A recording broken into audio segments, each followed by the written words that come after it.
Plastic is a hidden hero, WW War 2. Of an unsung hero of our time, plastic. In this great war, while steel builds যেখানে our মানুষ পুরো world বা WW war চলছিল, সেখানে plastic hidden hero হয়ে ওঠে। কেন বা হোয়াই?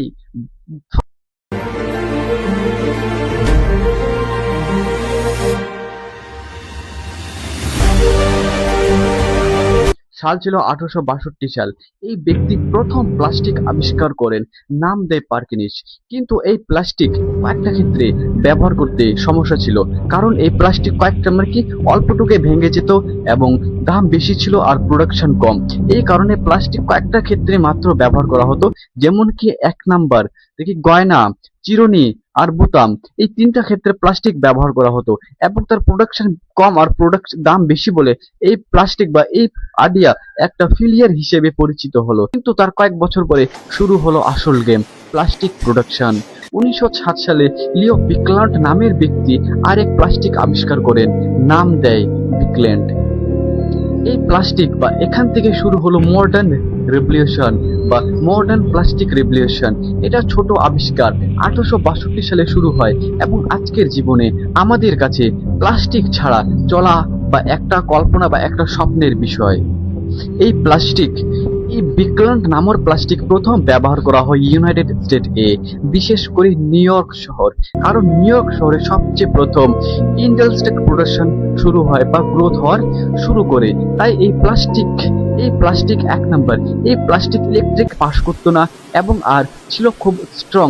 এই কারণে এই প্লাস্টিককে ইন্ডাস্ট্রিয়াল পারফেক্ট ইউজ করার জন্য হিসেবে ধরা হলো দেশ। তারপরে এই প্লাস্টিকে আরো কয়েকটা দেশ ইউজ করতে লাগলো, যেমন কি ইউনাইটেড কিংডম, জার্মানি, জাপান। এরা কমিউনিকেশন ইকুইপমেন্ট, মেশিন, রোড এক্ষেত্রে ব্যবহার করতে লাগলো তাদের, কারণ এই কয়েকটা কান্ট্রিতে তাদের ইন্ডাস্ট্রিয়াল প্রোডাকশন গ্রোথ হতে শুরু করলো। তাই তারা এই প্লাস্টিক ভিক্ল্যান্ড নামক প্লাস্টিককে ব্যবহার করতে বা পারফেক্ট হিসেবে ব্যবহার করতে শুরু করলো। কিন্তু হঠাৎ পৃথিবীতে শুরু হলো ওয়ার্ল্ড ওয়ার 2 যুদ্ধ।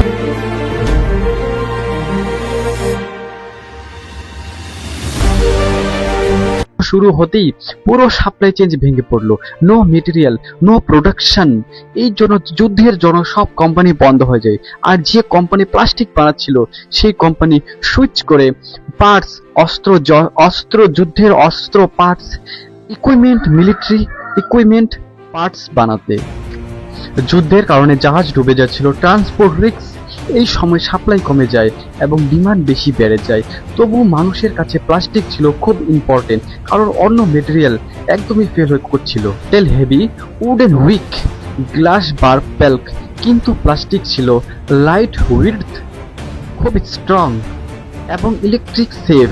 তাই প্লাস্টিক তাদের কাছে ইম্পর্টেন্ট বা মানুষের কাছে ইম্পর্টেন্ট হয়ে ওঠে।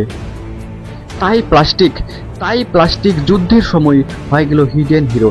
যেখানে মানুষ যুদ্ধ করছিল সেখানে প্লাস্টিক পুরো চুপচাপ পুরো সাপোর্ট করছিল। সেপ্টেম্বর 1945 যুদ্ধ শেষ হওয়ার পর মানুষ বুঝতে পারে প্লাস্টিক ইজ দ্য পাওয়ারফুল।